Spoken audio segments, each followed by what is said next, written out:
교육을 위한 박물관의 실현, 그 네 번째 이야기, 스미소니언의 박물관 성립입니다. 이와 관련해서는 크게 다시 한 네 가지로 나누어서 살펴보도록 하겠습니다.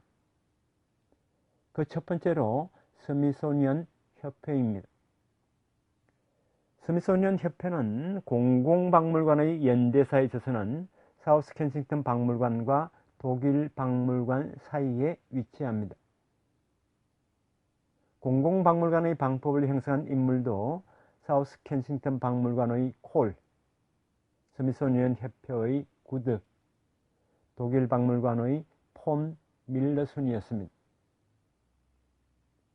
스미소니언 협회의 국립박물관, 영어로 US 내셔널 뮤지엄은 1858년에 설립되었습니다. 이 국립박물관은 자연사, 인류학, 기술을 다루는 박물관이 있었습니다. 구드도 말하고 있는 것처럼 스미소니언 협회의 국립박물관은 국민교육을 목적으로 하고 있었습니다. 학자를 위한 박물관이 아니라 국민에게 열린 국민교육을 위한 박물관이라는 성격은 미국 박물관의 일반적인 공통점이었습니다.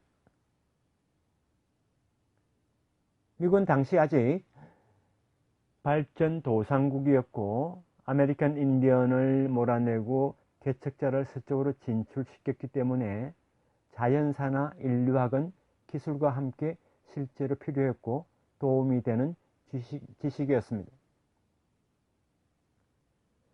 이 국립박물관에서 기술박물관을 독립시키려 하는 움직임은 일찍부터 있었지만 그 실현은 늦었습니다. 스미소니언 협회의 기술박물관이 설립된 것은 제2차 세계대전 후인 1964년이었습니다.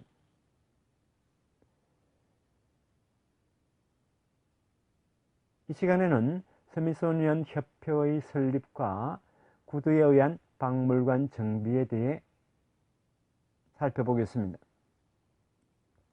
스미소니언의 기술박물관 설립에 대해서는 구체적으로 다음 강의에서 다루도록 하겠습니다. 1846년에 설립이 결정된 스미소니언 협회란 무엇인가를 간단하게 설명하는 것은 어렵습니다. 그 개략적인 내용과 역사를 설명하는 것만으로도 상당한 시간을 필요로 합니다. 스미소니언 기구, 스미소니언 연구소로 번역되기도 하고 스미소니언으로 약칭하는 경우도 있는 이 스미소니언 협회는 거대한 박물관, 미술관, 연구소가 있는 복합체였고 지식의 전당으로서 미국을 대표하는 존재입니다. 이러한 박물관 복합체는 세계에서 유사한 사례가 없습니다. 스미소니언의 박물관, 미술관 등 이러한 대다수의 건물은 화면 속 그림에서 보는 바와 같이 워싱턴 DC의 몰 지구에 있습니다.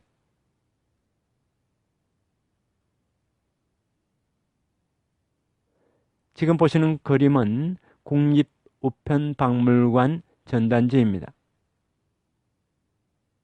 판다가 있는 국립동물원도 스미소니언의 일부입니다. 그 밖에 국립미술관, 케네디 센터, 윌슨 국제학술센터도 각각의 이사회를 가진 독립조직이지만 스미소니언 산하에 있습니다. 스미소니언의 주요 시설과 활동은 다음 네 가지로 나눌 수 있습니다. 하나는 동물원 미술관을 포함한 박물관, 둘은 무대예술관계시설, 셋은 연구기관, 넷은 출판, 기타 기관과의 협력 등의 활동입니다. 지식의 전당이기도 하지만 스미소니언은 미국 국민을 위한 시설입니다. 미국 국민이라면 한 번은 스미소니언을 견학해야 한다고 생각합니다.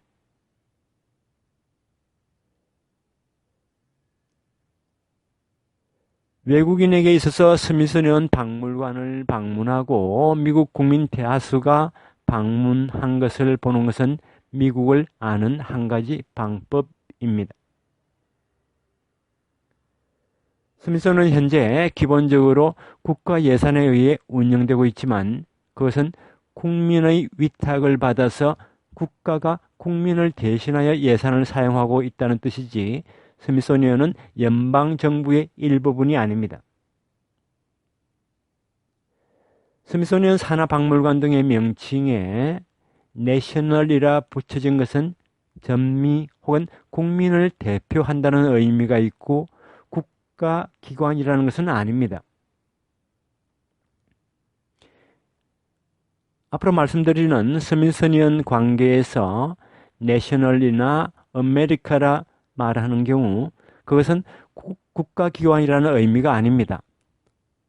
또 지방이라든지 주라든지 하는 차원이 아니라 미국 전체의 전국적이라는 의미입니다. 야구에서 내셔널 리그라든지 아메리칸 리그라고 하는 것과 같습니다. 내셔널을 국립이라 번역하지만 국민 혹은 미국이라 표기해야 할지도 모르겠습니다. 스미소니언이 국가기관이 아니라는 것은 스미소니언이 스미손 개인의 재산 기증에 의해서 설립된 과정과 함께 건국 이래 미국에서는 국민 생활에 관련한 많은 구조를 국가에 의존할 수 없었고 국민 스스로가 해결해온 전통의 뿌리를 두고 있습니다.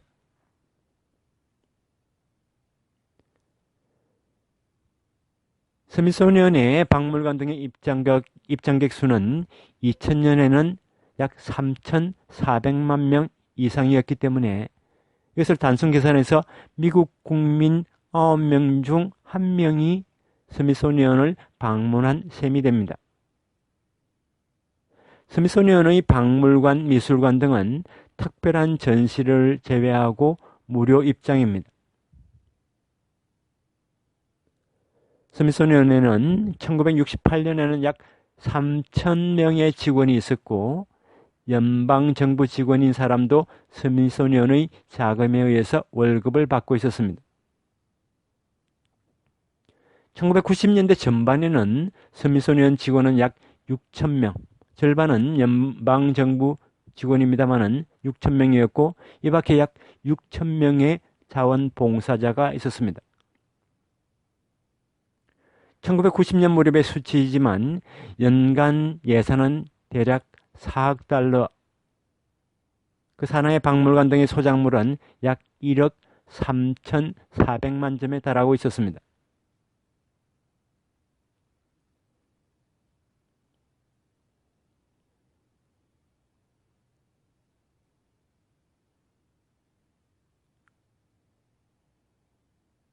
스미소니언의 박물관 설립 그 두 번째 이야기, 스미소니언 협회의 설립입니다. 스미소니언은 화면 속 인물인 영국의 제임스 스미손이 1826년에 유언으로 미국의 50만 달러가 넘는 기금을 기증한 데서 설립되었습니다. 그의 유지는 사람들의 지식 정대와 보급을 도모하기 위하여 미국 워싱턴에 스미소니언 연구소를 설립하는 것이었습니다. 그가 이러한 유언을 남긴 이유는 명확하지 않습니다. 그는 아버지인 휴 스미손의 혼외자로 태어났습니다. 휴는 제임스 탄생 1년 후에 노슨벌 랜드 후작이 되었습니다. 제임스의 어머니 가문은 서머셋 공작을 통해서 영국 왕 헨리 7세와 연결된 점으로 인해 그는 나에게는 영국 최상의 피가 흐르고 있다고 하는 혈통에 대한 자긍심을 가지고 있었습니다. 외국 태생인 그는 영국 국민이 되면서 정치가, 공무원, 군인, 성직자가 되지 않는다는 조건부로 과학, 특히 화학 연구에 뜻을 세웠습니다. 그는 옥스퍼드 대학에서 공부를 했고 21세로 왕립협회 회원이 되었습니다. 또한 왕립협회의 창립 멤버이기도 했습니다. 그는 스미손의 이름을 후세에 남기는 것을 매우 중요하게 여겼는데 과학자로서의 생애도 그에게 있어서 만족하지 못했습니다. 스미소니언 연구소라는 이름의 시설을 세운다는 유지는 이러한 불만에서 출발했을 것으로 보입니다. 미국에 한 번도 가본 경험이 없는 그가 미국의 유산을 기증한 이유도 지금까지 밝혀지지 않았습니다. 파리 태생인 그가 공화주의에 친근감을 가지고 있었기 때문에 이 점은 신세계 미국에 기증한 이유일 것으로 보입니다. 앞에서 이야기한 경위에서 그는 영국 사회로부터 소외감을 느꼈기 때문에 영국 사회에 분풀이를 하기 위해서 이러한 기증을 했다고 해석할 수도 있습니다. 또한 지명도 높은 왕립협회나 여기에 필적하는 프랑스의 기존 연구기관에 유증하더라도 스미손의 이름이 묻혀버릴 것을 두려워했는지도 모릅니다. 스미손의 유증은 미국 국민에 대한 것이었지만 기증을 실제로 받은 것은 미국 정부였습니다.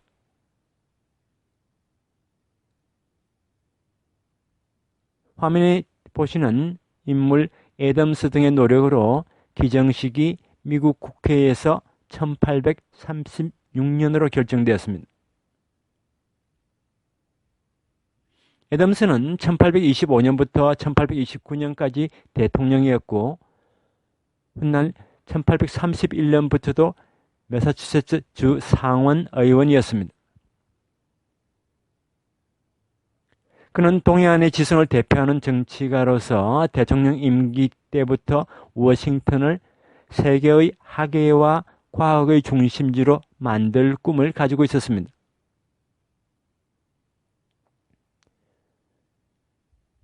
기정이 결정된 후에도 스미손의 유지를 어떻게 실행할지 정해지지 않았습니다. 무엇을 설립할 것인지 국립도서관, 국립대학, 농업대학, 강연시설, 모델학교, 천문대 설립 등등 다양한 안이 제시되었습니다. 이 중 강연시설이라는 제안은 파리 국립기술공예 박물관 등을 모델로 했다고 생각됩니다.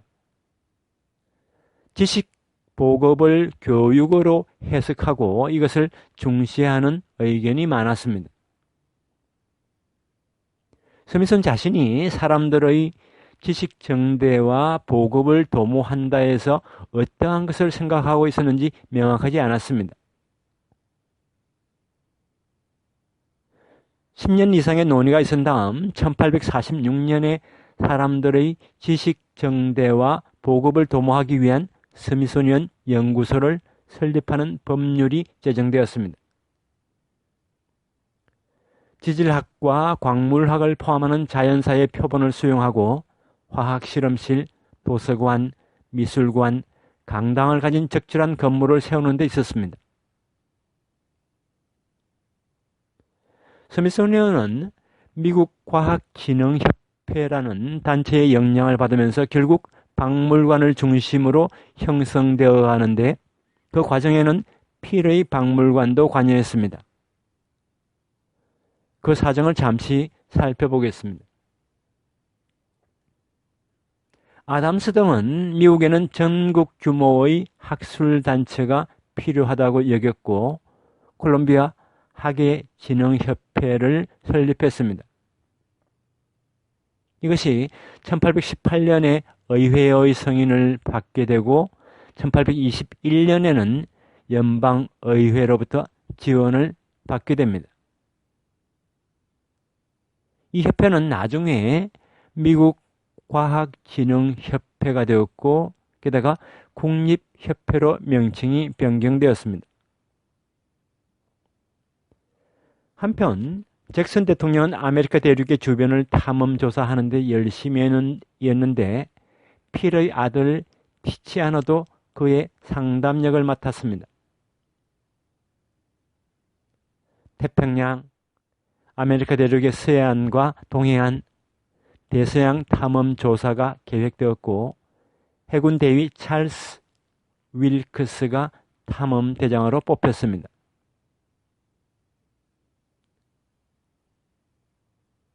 화면 속 인물이 찰스 윌크스입니다. 이 탐험은 1838년부터 42년까지 실시되었는데 티치아노도 주 멤버로 참가했습니다. 콜롬비아 학예진흥협회에서 국립협회로의 명칭 변경은 국립협회가 스미손 기증의 토대가 될 것을 상정하고 실시된 것으로 보입니다. 국립협회가 기부금으로 박물관을 세우고 윌크스 탐험으로 수집된 자연사 인류학 표본을 소장하는 털거리가 고안되었습니다. 티치아노가 중심이 되어 표본을 필 박물관에 수장을 하고 필 박물관을 나중에 스미소니언 박물관으로 만들려고 하는 생각도 부자연스러운 것은 아니었습니다. 그러나 1837년부터 대통령 반 뷰렌 정권 하에서 잭슨 노선이 변경되었습니다. 윌크스 탐험의 컬렉션은 그 일부분이 필 박물관으로 보내졌지만 국립협회의 주도로 필라델피아 필 박물관에서 철수해서 워싱턴으로 옮겨졌고 특허청에 임시 수장되었습니다. 이렇게 해서 필 박물관이 스미소니언에 흡수되고 국립박물관이 될 것이라는 꿈은 물거품이 되었습니다. 이러한 경위를 보면 필 박물관은 스미소니언 박물관에 배신당한 전구처럼 보입니다. 그러나 윌크스 탐험의 컬렉션을 중심으로 스미소니언 박물관을 건립하려고 하는 국립협회의 의도도 간단하게 실현되지 않았습니다. 국립협회는 애덤스 등 상원의원, 정부, 군 고위 간부, 과학자, 종교 지도자 등 워싱턴시의 엘리트들을 회원으로 한 것은 물론 전국 각지의 유력한 지방 회원을 확보하고 있었지만 과학 호사가 집단이라는 색채를 띠고 있었습니다. 스미소니언의 최고 결정기구인 평의회 회원 14명 가운데 2명은 국립협회 회원이었습니다. 스미소니언을 박물관으로 만들려고 하는 국립협회의 계획 추진을 위한 온갖 준비는 갖춰져 있었지만 스미소니언 초대 총재인 화면 속 인물 헨리는 여기에 반대했습니다. 그는 물리학자였고 과학 전문가에 의한 과학을 미국에서 확립할 필요성을 통감하고 있었습니다. 그래서 그는 스미소니언은 국가적인 과학 연구를 실시하고 진흥하는 기관이어야 한다고 주장했습니다. 국립협회는 전미 과학진흥협회가 되기를 목표로 하고 있었지만은 호사가적인 성격 때문에 결국에는 전국에 있는 과학자들로부터 지지를 얻지 못했습니다. 나중에 이야기할 헨리 총재와의 대립은 그 상징적인 한 장면입니다. 국립협회는 1861년에 해산됐고 컬렉션은 스미소니언이 이어받게 되었습니다. 박물관 노선과 연구소 노선 간의 대립은 호사가와 학자 간의 대립임과 동시에 물리학을 비롯한 다양한 전문 과학이 분리 독립해서 실험 과학으로 변했습니다.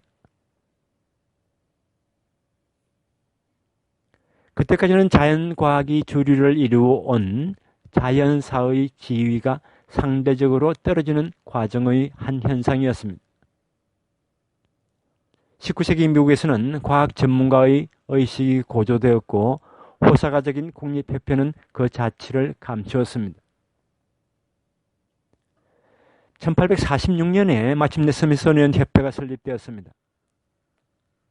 결국 스미소니언은 국립협회 주도의 박물관 노선과 헨리의 연구기관 노선 간의 팽팽한 대결 구도로 시작했습니다.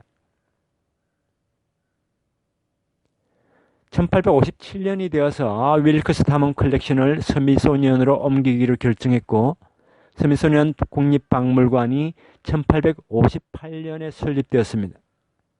이것은 헨리의 의사에 반하는 것이었습니다. 티치아노는 스미소니언 협회의 큐레이터가 되고자 희망했지만 이것도 실현되지 않았습니다. 윌크스 탐험 컬렉션이 스미소니언으로 넘어갔기 때문에 필 박물관은 어떤 형태로든 스미소니언과 연결되어 있다고 할 수 있습니다. 스미소니언 국립박물관이 커버하는 범위는 자연사, 기술, 인류학이었습니다. 그 외에 미술관도 설립되었습니다. 스미소니언 자연사 박물관이 분리해서 개관한 것은 1911년입니다. 교육과 연구 양쪽을 목적으로 하는 미국 자연사 박물관이라는 필의 이상이 약 1세기 후에 스미소니언에서 마침내 실현되었습니다. 장기적인 관점에서 보면 필의 이상은 스미소니언에 의해서 개성되었다고 할 수 있습니다.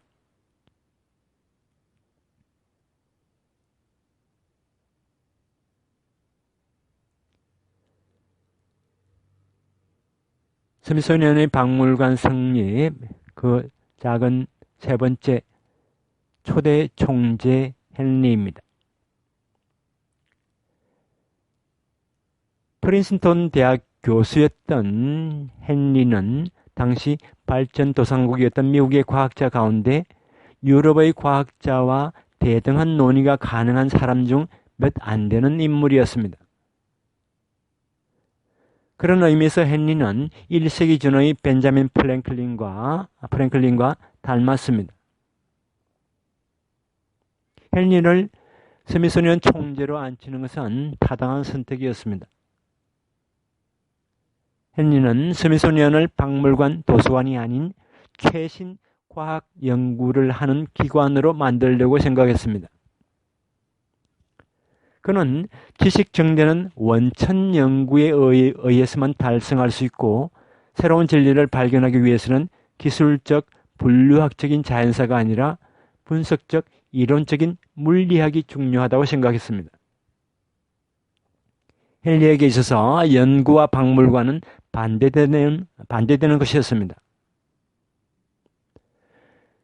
그의 견해에 따르면 유럽과 비교해서 과학 면에서도 뒤처져 있는 미국이 가장 부족한 것은 원천 연구였습니다.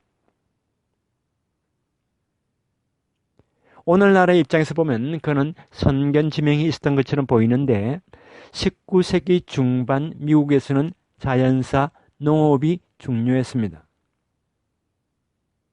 미국 대학에서 물리 관련 학과는 교육기관이지 원천 연구는 거의 하지 않았습니다. 과학 연구라는 습관이 없는 나라에서 헨리는 그것을 창조하려 했는데 헨리의 의도는 선견지명이 있었다 하더라도 당시로서는 현실성이 충분히 없었습니다.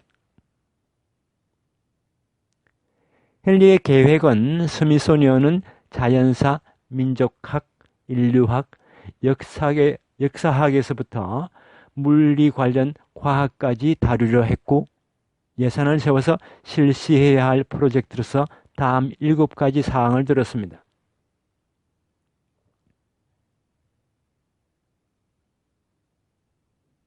하나는 전국 기상관측망 설립입니다. 둘은 미국의 물리지도 작성을 위한 자연사, 지질학, 지구 자기학, 지형학 탐사. 셋은 중력, 전기 전달 속도, 광속 실험에 의한 결정. 넷은 토양과 식물의 화학 분석. 다섯은 국민의 체력, 도덕, 정치 관련 통계. 여섯은 미국 역사 연구. 일곱은 원주민을 포함한 미국 민족학 조사입니다. 헨리는 지식 정대를 보급보다도 중시했는데 연구 발표에도 중점을 두었으며 스미소니언에서 발표하는 보고서 시리즈를 간행하기도 했습니다.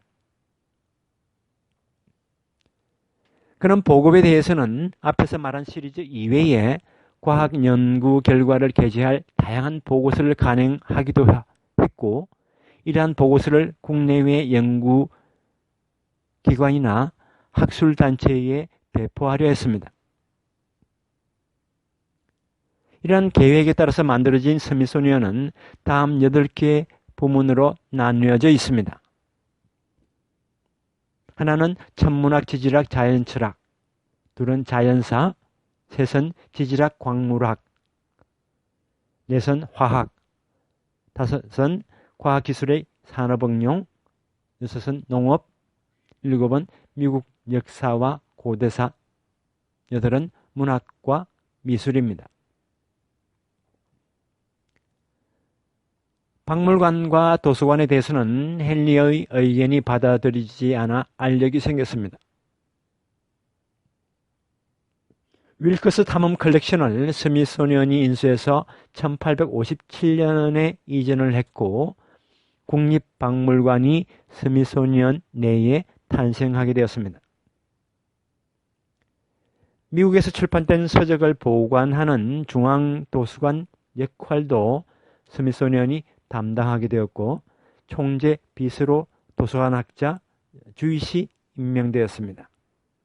화면 속 인물입니다. 헨리는 국립중앙도서관의 필요성을 인정하고 있었지만은 도서관이 스미소니언의 재정을 소모하는 데는 결사 반대했습니다.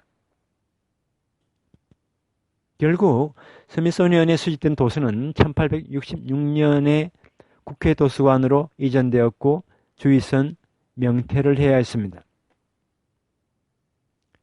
박물관 설립을 저지하지 못한 헨리는 그 대신에 도서관을 집중 공격했던 것으로 보입니다.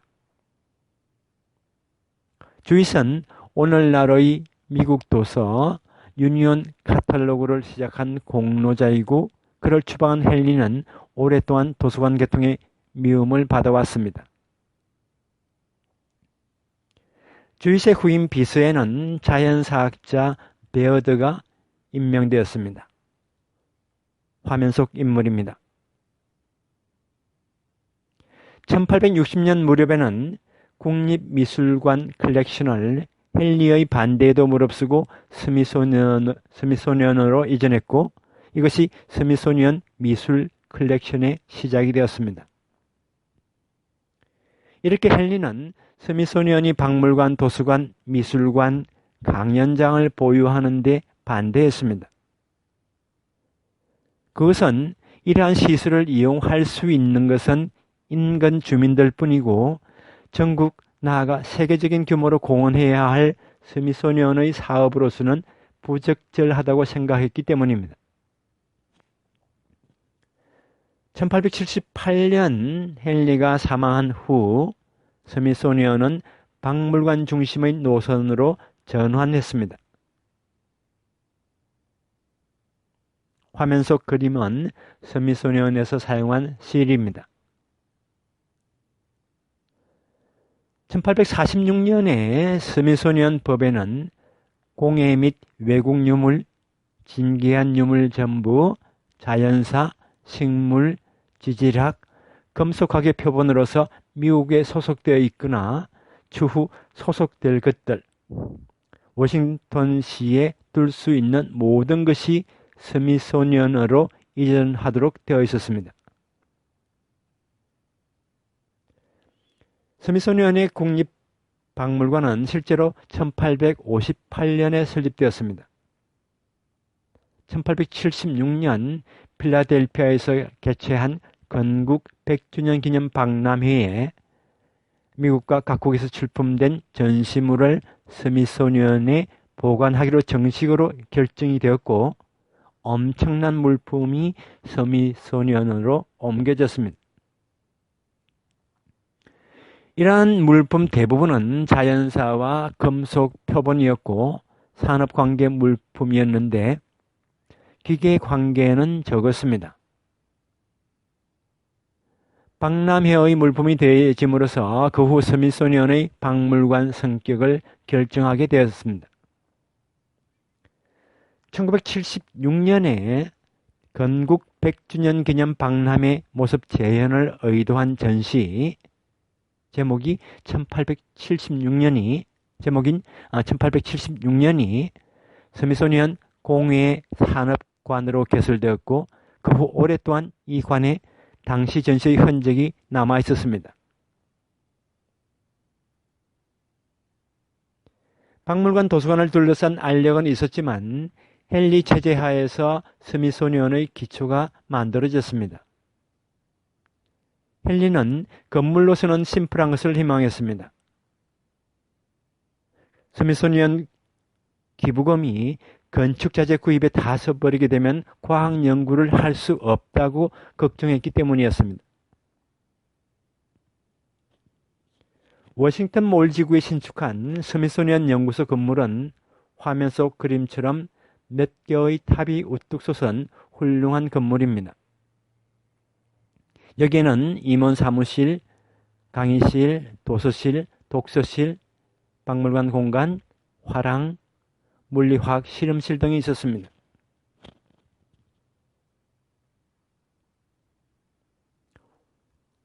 지금 보시는 화면 속 그림은 박물관 내부 모습입니다. 기상과 지구자기 실험실도 설치되었습니다. 헨리와 그 가족은 이곳에 살았습니다.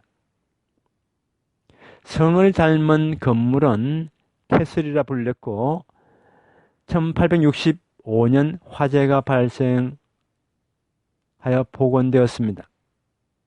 현재까지 스미소니언 본부 건물로 사용하고 있습니다.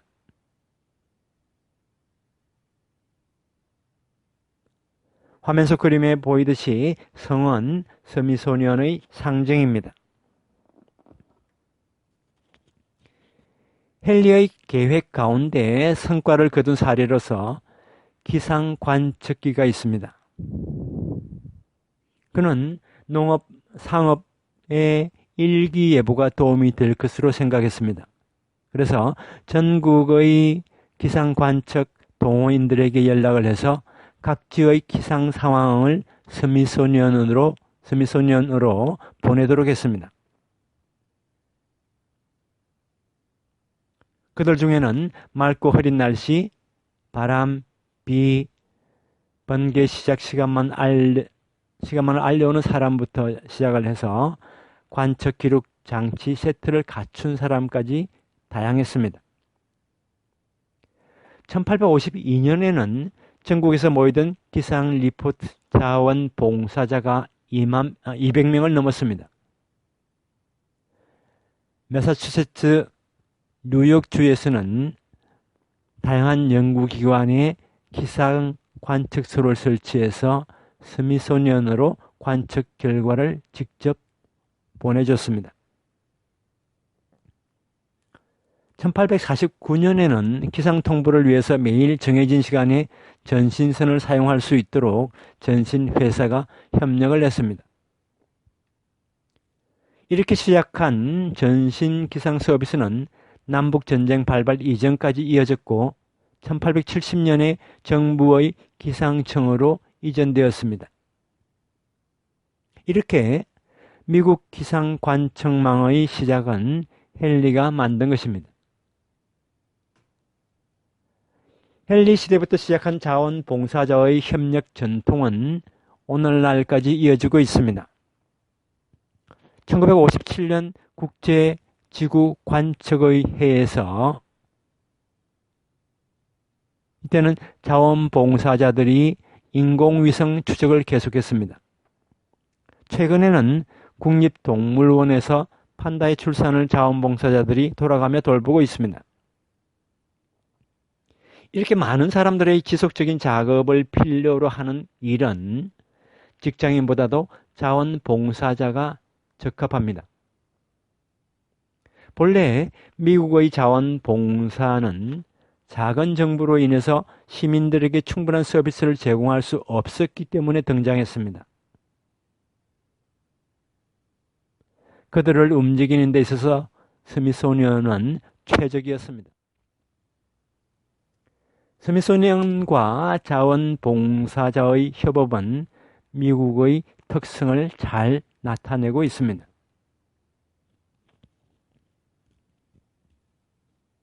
스미소니언의 박물관 성립, 그 네 번째 이야기, 국립박물관과 구두입니다.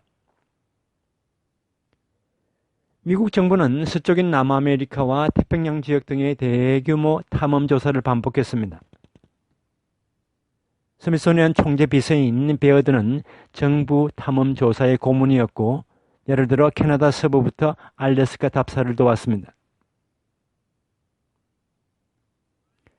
대서양 횡단 해저 케이블 매설이 난항이었던 1860년대에는 시베리아 알래스카를 경유한 육상 케이블 부설안이 세워졌는데 이를 위해서도 답사가 필요했습니다.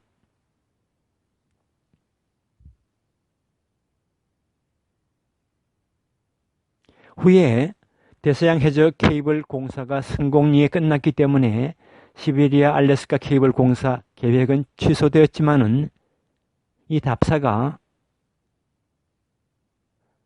미국이 러시아로부터의 알래스카 매수를 준비하도록 했습니다. 이러한 답사 결과 많은 수집품이 스미소니언에 소장되었습니다. 헨리는 수집품 수용을 스미소니언 본연의 연구 범위인 표본, 다른 곳에 없는 귀중품만 한정하려 저항을 했지만은 컬렉션은 늘어만 갔습니다. 스미소니언은 한동안 답사에 주력을 했고 1910년부터 30년까지 총 709번 답사를 실시했습니다. 그 결과로서 스미소니언의 자연사 연구는 세계에서 지도적 위치를 차지하게 되었습니다. 헨리 후임으로 베어드가 총재가 되자 스미소니언은 자연사와 인류학의 박물관 노선을 강력하게 추진하게 됩니다. 베어드는 조류학자이고 스미소니언 국립박물관의 아버지로 불리지만 실제로 이 박물관의 토대를 구축한 것은 젊은 어류학자 구드였습니다. 화면 속 인물 구드는 1876년에 스미소니언에 입사해서 1887년부터 총재 비서로 약 20년간 근무를 했고 1896년 45세로 사망했습니다. 1880년 그는 유럽의 많은 박물관을 방문했습니다. 베어드와 구드는 1880년대와 1990년대 미국 박람회에서 많은 전시물을 수집했습니다. 그 결과 스미소니언의 컬렉션 가운데 기술관계 비중이 매우 높았습니다. 1920년대까지는 스미소니언의 기술관계 컬렉션은 세계 최대 규모가 되었습니다. 이 기술관계 컬렉션의 대부분은 큐레이터가 목적을 가지고 수집한 것이 아니라 박람회 답사에 따른 인접 분야 수집의 결과로서 수집된 것이었습니다.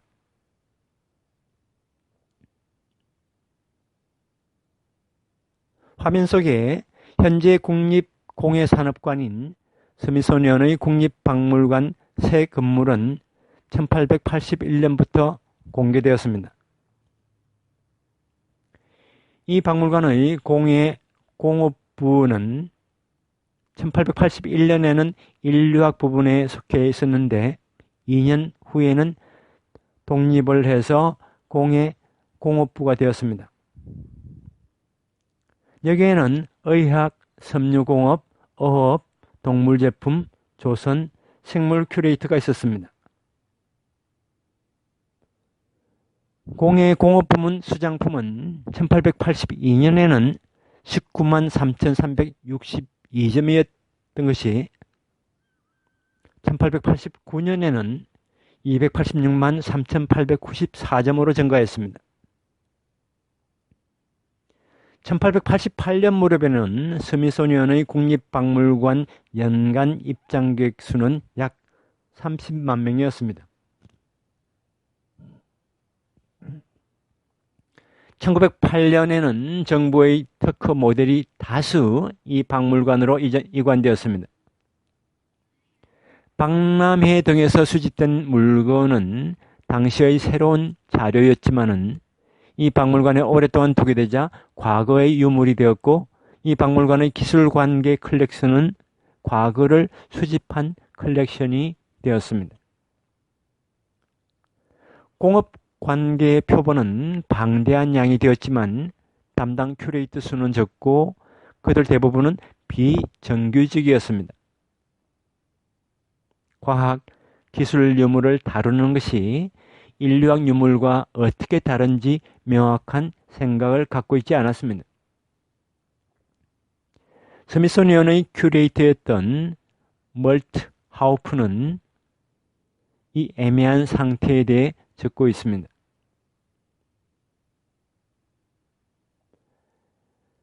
구드는 스미소니언의 박물관에 대해서 그 출발점인 자연사, 지질학, 인류학의 범위를 확장시켜서 기술과 공업을 포함시키려 했습니다. 그의 계획은 모든 것을 인간을 위한 필요에 의해 구성하는 것으로 인류학이 중심이고 경제와 기술도 자연사에 관계하는 부분으로 다루었습니다. 예를 들어서 꿀불은 동물학 세션이 아닌 경제동물 세션인 양봉 코너에서 다루었고 마찬가지로 지질도 이용하는 산업 분야에 따라 그 위치가 달랐습니다. 구드는 기술에 대해 다음과 같이 생각하고 있었습니다. 자원, 소재로서 자연물이 있고 이것을 개발, 가공하는 것이 기술이며 그 결과가 산업과 경제라는 것입니다. 그가 가공을 매개로 해서 자연사, 인류학과 기술을 생각하는 것은 그가 자연사 전공자였다는 점, 미국이 발전도상국이었을 때 성장했기 때문에 전기기술, 합성화학 등 신기술의 본격화를 몰랐기 때문일 것입니다. 인간 중심의 구상을 뛰어넘은 기술박물관이 스미소니언에 실현하기 위해서는 거의 사후 반세기 이상을 기다려야 했습니다. 1910년에는 새로운 스미소니언 국립박물관이 건립되었고 자연사, 인류학, 미술 컬렉션이 이곳으로 이관되었습니다. 이 건물에는 현재는 국립자연사박물관과 국립인류학박물관이 있습니다.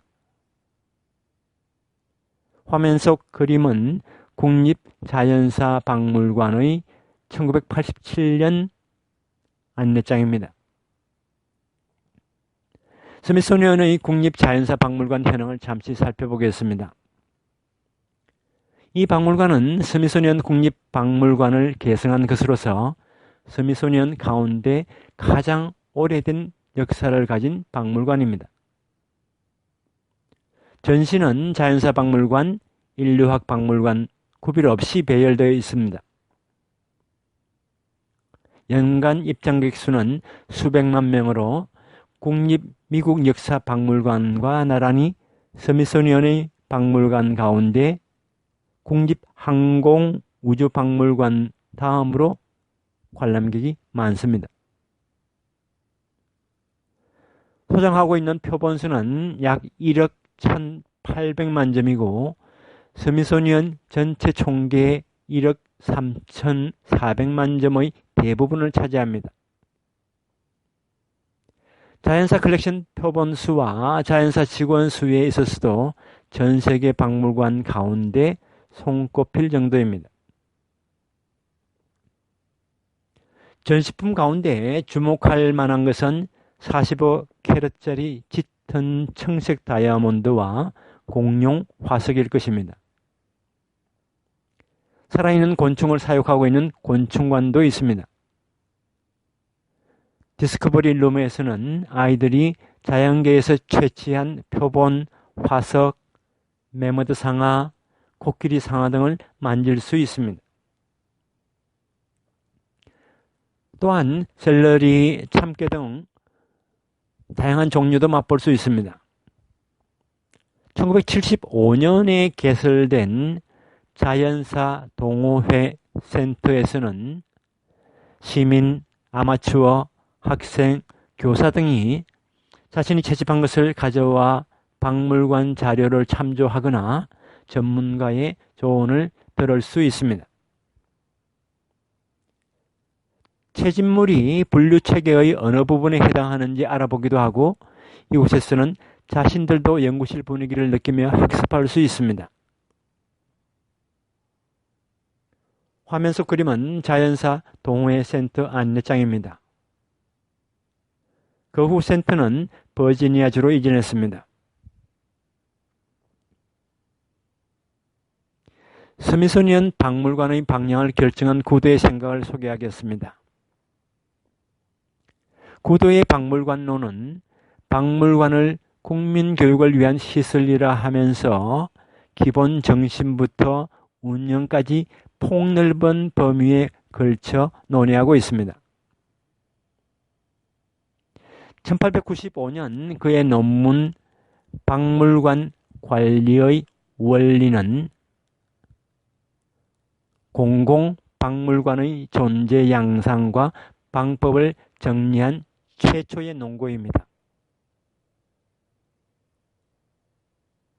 화면 속 그림을 참조해 주시기 바랍니다. 그의 논의가 박물관 문제를 폭넓게 커버하고 있고 구체적이어서 상당히 상세하다는 것을 알 수 있습니다. 그는 이 밖에 몇 편의 논문을 발표했는데 모두 박물관사의 고전이라 할 수 있는 논문입니다. 구도는 화면 속 그림에 제시한 스미소니언 협회 역사도 출판했습니다. 구도는 대학, 도서관 등의 시설과 박물관을 비교해서 그 차이나 협력 관계를 검토했습니다.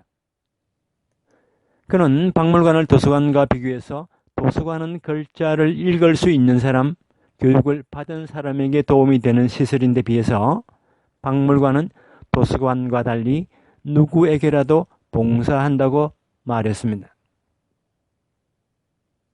그는 박물관은 고도로 지적인 문명사회가 아니면 존재하지 않는다고 하면서 박물관을 축해 세웠습니다.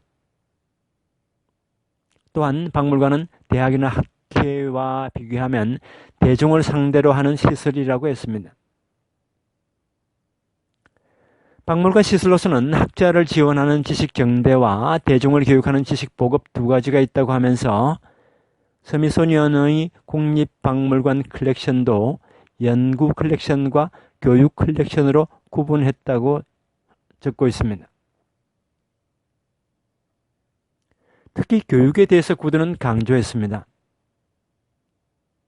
국민교육이 젊은 층만을 대상으로 실시되고 있고 최고의 사고를 섭취할 판단력을 가지고 있는 연령대에게는 실시되지 않고 있는 현실을 유감으로 여겼습니다. 그래서 그는 이 문제 개선에 박물관이 기여할 수 있다고 강조했습니다. 이것은 오늘날 말하는 성인교육, 생애교육에 해당합니다. 그는 러스킨의 말을 원용해서 박물관이 노동자들의 도덕성 함양에 도움이 된다고 주장했습니다. 구드는 미래의 박물관은 지적직업군이나 유한계급이 아닌 직공, 공장노동자, 일용직, 세일즈맨, 사무직의 수요에 맞추어야 한다고 주장했습니다. 교육 전시용 표본은 신중하게 선정을 해서 교육용어로 알기 쉬운 라벨을 붙였습니다. 표본마다의 라벨 혹은 표식과 전시 라벨의 차이점에 대해서도 설명하고 있습니다. 라벨 작성 방법은 아직 검토 단계에 있다고 하면서 형태와 크기, 작성 방법을 논하고 있습니다. 전시홀 구성은 입장만 해도 그 홀의 성격을 알 수 있도록 했으며 전시 표본 배치 방법, 유리 진열장에 대해서도 적고 있습니다. 구드는 박물관은 사유물인 캐비닛과 달라서 공적 존재이고 국립 혹은 이에 준하는 조직이기 때문에 영속성이 보장될 필요가 있다고 했습니다. 또한 개별 박물관의 기본 성격은 그 박물관의 창립 때에 결정이 되고 특히 처음 갖춘 컬렉션에 의해 대부분 결정된다고 말하고 있습니다. 따라서 박물관을 설립할 때는 근본 정신과 기본 계획이 중요하고 이것을 잘 정한 다음에 건물을 완성해야 하며 그 반대가 되어서는 안 된다고 합니다. 박물관의 좋고 나쁨을 결정하는 것은 큐레이터라고 하면서 큐레이터의 중요성을 강조했습니다. 당시로서는 아주 뛰어난 생각입니다. 구드는 박물관이 해야 할 서비스 기능으로서 다음 5가지를 들고 있습니다. 하나, 지식정대. 둘, 기록보존. 셋, 학교 교육과 연계. 넷, 폭넓은 질문에 답할 수 있는 상담센터. 5, 시민의 흥미를 자극할 수 있는 문화 향상입니다. 이 가운데 5번째와 관련해서 구드는 박물관 견학은 먼 곳으로 여행하는 것과 같다고 말하고 있습니다. 이 말은 오늘날 과학센터의 견본이 된 익스플로라토리움 창립자 오펜하임의 말과 같습니다. 구드는 박물관은 항상 미완성의 존재이고 변화하며 변화하지 않는 박물관은 죽은 박물관이기 때문에 쓸모가 없다고 했는데 이 말도 오펜하임과 같은 생각입니다. 구드는 부자의 전유물이었던 문화를 민중들이 볼 수 있도록 하는 것이 박물관이라고 하면서 사회의 문명 정도는 박물관과 도서관으로 알 수 있다고 했습니다. 이 말은 콜과 똑같습니다. 구드는 독일, 프랑스보다도 영국 박물관이 미국에게 모델이 된다고 생각을 했고 특히 사우스 켄싱턴 박물관을 매우 칭찬했습니다. 그러나 영국과 달리 미국에서는 박물관은 정부가 아닌 시민의 힘으로 만들 수 있다고 생각했습니다. 구드의 논의는 사우스 켄싱턴 박물관의 콜의 주장에서 배웠다고 추정이 되지만은 콜보다 한층 구체적입니다. 이것은 양자 간의 시간적 차이에 의한 것이기도 하지만 구드가 콜과 달리 박물관 실무에 전념하는 박물관 사람이었다는 점에 있을 것으로 보입니다. 구드의 논의는 현대의 시점에서 보게 되면 당연한 것처럼 느껴집니다. 그것은 그의 논의가 그 후 박물관의 지도적 이론이 되어 생겨난 변화의 결과입니다. 그러나 그의 주장 몇 가지는 오늘날의 박물관에서도 실현해야 할 목표로서 남아있는 것도 있습니다. 박물관 역사에서 구드의 이론의 위치는 매우 큽니다. 구드가 사망한 이듬해인 1897년